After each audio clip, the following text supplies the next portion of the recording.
শ্রী শ্রী জগন্নাথ দেব, বলভদ্র, সুভদ্রা ও সুদর্শন চক্রের অসীম কৃপায় কল্যাণপুরের মাটিতে এই প্রথমবার মহাসমারোহে অনুষ্ঠিত হল পবিত্র রথযাত্রা মহোৎসব।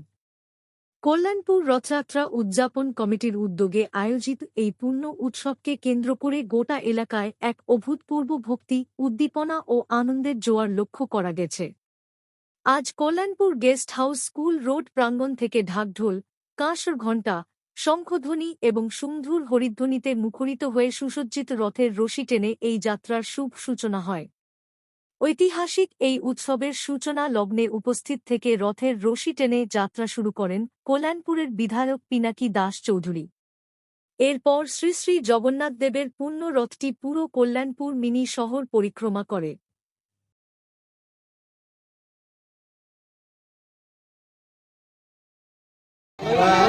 কল্যাণপুর বিশেষ করে বাজার প্রথম বছরের মতো এবার আমাদের জগন্নাথের রথযাত্রা এবং এলাকার সকল অংশের মানুষ সামিল হয়েছে এই রথযাত্রাতে এবং এটা আমাদের শাস্ত্র এবং আমাদের সনাতন ধর্মের একটা বিরাট গুরুত্বপূর্ণ অনুষ্ঠান এবং এই অনুষ্ঠানে মানুষের সহযোগিতা এবং সুন্দর আগে আমরা পরিক্রমা শেষ করবো এবং আপনাদের মাধ্যমে সকলকে অনুরোধ করবো যাতে আমরা সবাই মিলে সেই অনুষ্ঠানটা সমাপ্তি করতে পারি। জয় জগন্নাথ।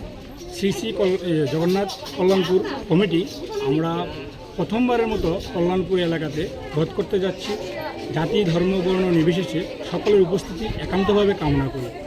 আমরা এই প্রথমবারের মতো রথের যে উদ্যোগ নিয়েছি তাতে সকলের এলাকাবাসী সকলের সহযোগিতা আমরা একান্তভাবে কামনা করি এবং সবাই মিলে আমাদেরকে যেভাবে উৎসাহ উদ্দীপনার মাধ্যমে সাড়া দিয়েছে তাতে আমরা খুবই আনন্দিত।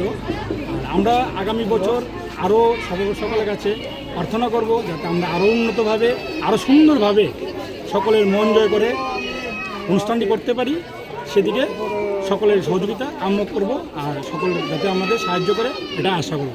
এই বছর কোন কোন জায়গায় চলবে এটা? কল্যাণপুর বাজার হয়ে থানার নিকটে হরিলাল দেবনাথের বাড়িতে গিয়ে সমাপ্ত হবে। রাজ্যকে রোগমুক্ত করার লক্ষ্যে এক বর্ষর পদক্ষেপ নিল ত্রিপুরা সরকার।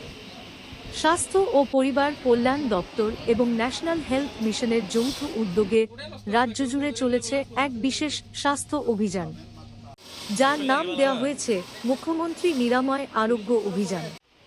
আজ ধলাই জেলায় মুখ্যমন্ত্রী নিরাময় আরোগ্য অভিযান কর্মসূচিটি অনুষ্ঠিত হয় আমবাসা টাউন হলে। একই ছাদের তলায় বিশেষজ্ঞ চিকিৎসকদের দ্বারা চিকিৎসক পরিষেবা এবং বিভিন্ন রোগের রক্ত পরীক্ষা থেকে শুরু করে এক্স-রে করা হয়। শিবিরটি পরিদর্শন করেন জেলার জেলা শাসক বিবেক এইচ.বি। ধলাই জেলাশাসক বিবেক এইচ.বি জেলাবাসীদের এই অভিযানের পূর্ণ সুবিধা নেওয়ার জন্য অনুরোধ জানান। তিনি বলেন, এলাকার নিকটবর্তী স্বাস্থ্য শিবির বা স্বাস্থ্যকর্মীদের সাথে যোগাযোগ করে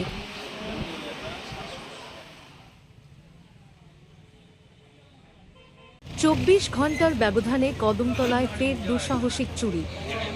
আতঙ্কিত ব্যবসায়ী মহল, প্রচুর ক্ষয়ক্ষতি। কদমতলায় ফের দুঃসাহসিক চুরিকাণ্ড সংঘটিত করল চোরের দল।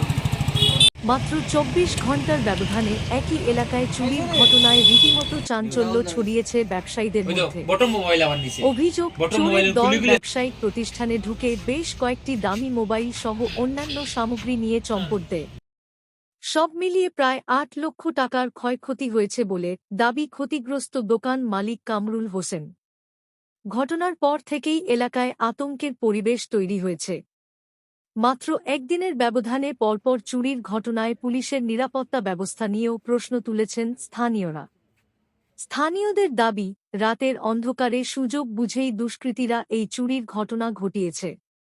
ঘটনায় জড়িতদের দ্রুত গ্রেপ্তার করে চুরি যাওয়া সামগ্রী উদ্ধারের দাবি জানিয়েছেন ক্ষতিগ্রস্তরা। চুরির ঘটনায় তদন্ত শুরু করেছে পুলিশ। এলাকায় থাকা সিসিটিভি ফুটেজ খতিয়ে দেখা হচ্ছে বলে জানা গেছে। ২৪ ঘণ্টার ব্যবধানে পরপর চুরির ঘটনায় এখন বড় প্রশ্ন, কদমতলায় নিরাপত্তা ব্যবস্থা কতটা জোরদার? পুলিশি তদন্তে কবে ধরা পড়বে চুরির সঙ্গে জড়িতরা, এখন সেটাই দেখার। তাছাড়াও বাজারে নৈশকালীন পাহারা রয়েছে। কিন্তু পুলিশ ও নৈশ প্রহরা থাকা সত্ত্বেও কি করে পরপর চুরিকাণ্ড সংঘটিত হচ্ছে? আগুন পুরো দাম মার দিয়ে আগুন ধরছে, ক্যামেরা দেওয়া দেন হেদে তখন খাটাত লাগে, ওই তো হাঁটছে গিলা সারা লাইন কাটিয়েছে।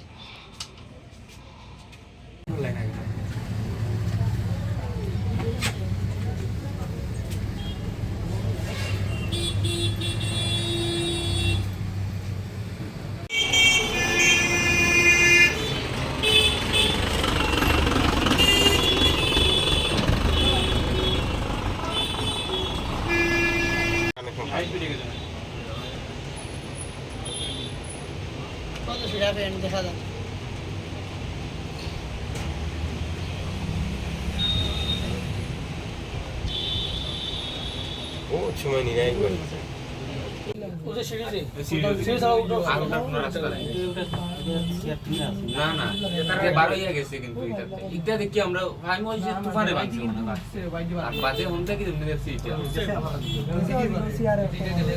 দুইটা কিন্তু সাত আছে, একটা সাত উপরে ওই দেবো ভাই তোরা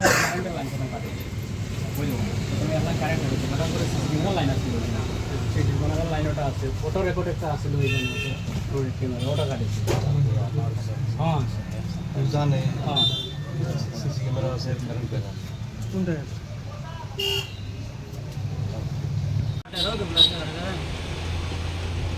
খাঞ্চি দিয়ে কাটে কাটার কাটার তিন কাটার কাটার তিন কাটি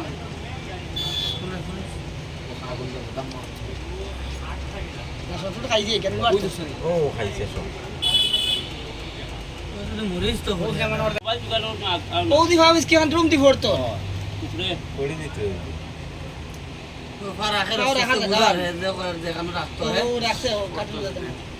ওখান থেকে ফেট পর্যন্ত দেখা যায় আমরা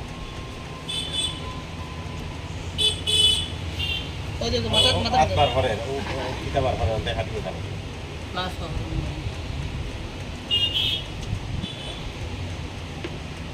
কি গো আছে আর লোকে দিলে लोगे तो आज हम लोग मुख्यमंत्री निरामय आरोग्य अभियान जो है तो उसका फेज़ 2 का इनोग्रेटिव कैंप जो है वो हम यहाँ पे कंडक्ट कर रहे हैं। तो इसके तहत हर ब्लॉक में 2-2 कैंप्स होंगे और हर सब सेंटर में भी आयुष्मान आरोग्य शिविर होंगे। तो इसके तहत मेनली हम लोग एनसीडी का स्क्रीनिंग करा रहे हैं एंड एनसीडी स्क्रीनिंग में हाइपरटेंशन, डायबिटीज़ और बाकी चीज़ों का टेस्टिंग होगा, स्क्रीनिंग होगा। और उसी के साथ साथ हम लोग oral cancer, breast cancer, cervical cancer का भी स्क्रीनिंग चल रहा है एंड उसी के साथ साथ टीबी स्क्रीनिंग और HIV टेस्टिंग, ऐसे अलग अलग हेल्थ पैरामीटर्स का स्क्रीनिंग चल रहा है।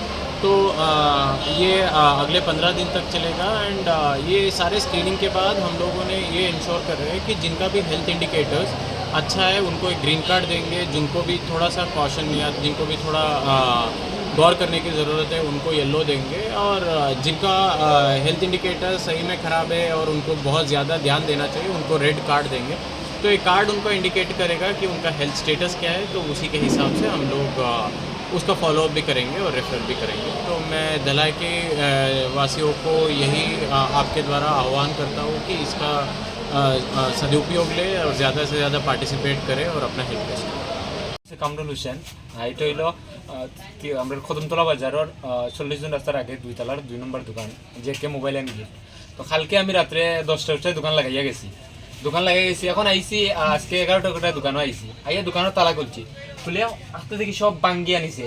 তো আমি ও দোকানের আমরা দাদারে ডাক দিছি, গিয়া হয়েছে ওই তো রাস্তা এখানে ভাঙ্গা দিছি, মনে হয় তুফানে ভাঙছে ভাই। ওইটা এখন তুফানে ভাঙলে এসি আর একটাই নোট লোকলা বাদে আমি উঠিয়া হয়েছি। তো এখানে তো ঠিক পরে ঢুকছি দোকানও, ঢুকিয়া দেখি নতুন মোবাইলের অভাব সারা আসলো। আজকে আমার দোকানের অফার স্টার্ট আসলো 16 তারিখ থেকে 20 তারিখ, এর লাগে নতুন স্টক মোবাইল পুরো অ্যাভেলেবল আসলো। রিয়েলমি 16 সিরিজের কমসে কম 15-20টা মানে 53,000 40,000 এটা দামের মোবাইল আসলো। আর তো বটম ফোন একটাও নাই, টেম্পার এটা ভাঙছে, সিসি ক্যামেরার সব লাইন কাটছে, ক্যামেরা লাইন কাটছে, কারেন্টও লাইন কাটছে, সবটাই কাটি লাইছে। আর এমনি ক্যাশ টাকাও আসলো না, খালি মোবাইল আসলো, নতুন মোবাইল আর বটম ফোন ওটা নিছে, সেকেন্ড হ্যান্ড ফোন এটাই নিছে, আর কিছু মোটামুটি নিছে না। অনুমানিক কত টাকার মালামাল ক্ষতি হয়েছে আপনার? 14-15 লাখ হইব, কারণ একটা মোবাইল যদি 40,000 হয়, 40,000 53,000, রিয়েলমি 16 সিরিজও গেলেও 53,000 40,000 বহুত টাকা। ওই পুলিশ প্রশাসনটা জানাইছিলেন? পুলিশে ফোন করছি, আইসো না সারা হলে দেখিয়া গেছেন, এন্ট্রি করিয়া গেছেন।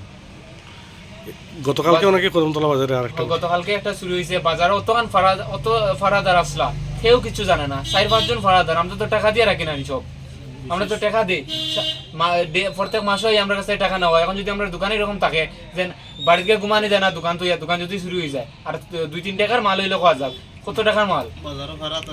এখন আপনি কি আমি তো এখন আমরা যে আমরা দোকানে জেলা পাওয়া যায় ওলা আমরা পাইতাম। আর বাইরে একটু কথা হইল। আমার নাম হচ্ছে রুহেল আহমেদ। আমারও বাজারও একটা দোকান আছে, এটা হয়েছে আমার বাইর কামরুলর। আমার হয়েছে নিচে জুবের ভাইয়ের ফান দোকানের লগে Ruhel mobile store and electronics, আর এটা হয়েছে গিয়া কামরুলর। 10 জনে ওইটা চালাইলাম। তো বিশেষ করে হয়েছে গিয়া আগেও 2-3 বার চুরি হয়েছে টার্গেট করিয়া, বিশেষ করে আমারে। তো আজকে গতকালকে আমরা 2-3টা ভিডিও দিছি সোশ্যাল মিডিয়াতে, যেমন 16 তারিখ থেকে একটা অফার লাগাইছে যেটা বাইয়ে কইছে। তো এইদিকে আমি আর কিছু কইরাম না। বিশেষ করে হয়েছে গিয়ে গতকালকে একটা চুরি হয়েছে স্বর্ণপট্টিতে। বাজার কমিটি পুলিশ প্রশাসনে গিয়ে একটা আবদার রাখছে। যাই হোক, এই বিষয়টা আমি পুরো তদন্ত করছি না বা জানছি না, জাস্ট শুনছি যে বাজার একটা চুরি হয়েছে স্বর্ণপট্টিতে। তো গতকালকে যদি বাজার কমিটিতে গিয়ে পুলিশ প্রশাসন একটা আবদার জানানির পরে কালকে যে ডিউটিটা আসিল, কদমতলা পুলিশ প্রশাসন আসিল কালকে ডিউটিতে রাত্রে, পুলিশ প্রশাসন রাত্রে ডিউটি থাকা সত্ত্বেও অথচ বাজার কমিটি 6 জন পার ডে পার রাত্রে 6 জন করিয়া ভাড়াতে থাকে। যেমন আমরাও ভাড়া দেই বা মানুষরা রাখি, যদি আইতে পারি না 300 টাকা করে দিই। আমার ভাই আয় না, ছোটো ভাই, 300 টাকা করে মান্থলি দেওয়া যায়। তো পুলিশ প্রশাসন আছে এখানে, এদিকে বাজার কমিটির 6 জন আছে ভাড়াতে, তারা টাকা সত্ত্বেও যে দোকানটা চুরি হয়েছে এটা আমার কাছে লাগে এর বাইরে কোনো চুর না। এটা একটা তদন্তটা করার দরকার পুলিশ প্রশাসন থেকে, যে ওই ফাড়ার মধ্যে কেউ আছে না পুলিশ প্রশাসনের মধ্যে কেউ আছে, এটা আমি কইতাম পারি না। কিন্তু আমার কাছে এমন লাগতেছে প্রতি বছরে একবার আমার দোকান চুরি হয়।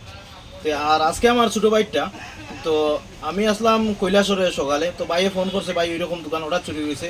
আমি কোনটার মধ্যে দোকানে আইসি, আইয়া দেখছি, দেখার পরে দেখছি বাজার কমিটি আইসেন, আইয়া কিছু কথা কইছেন যে একটা আজকে বৈঠক হইব বাজারও। তো ওইয়া তেমন কিতা করবা বা জানি না আমি যতটুকু। কিন্তু আমার বিশেষ করে হয়েছে প্রতি বছরে যদি এইরকম চুরি হইয়া থাকে তাহলে কোনো ফায়দা নাই বাজারে দোকানদারি ব্যবসা করার। আমরা আর পুলিশ প্রশাসনের কাছে একটাই আবদার থাকবো, যত তাড়াতাড়ি সম্ভব এই কেসটা তদন্ত করিয়া আসামি 2টা একটা শাস্তির ব্যবস্থা দেওয়ার লাগিয়া।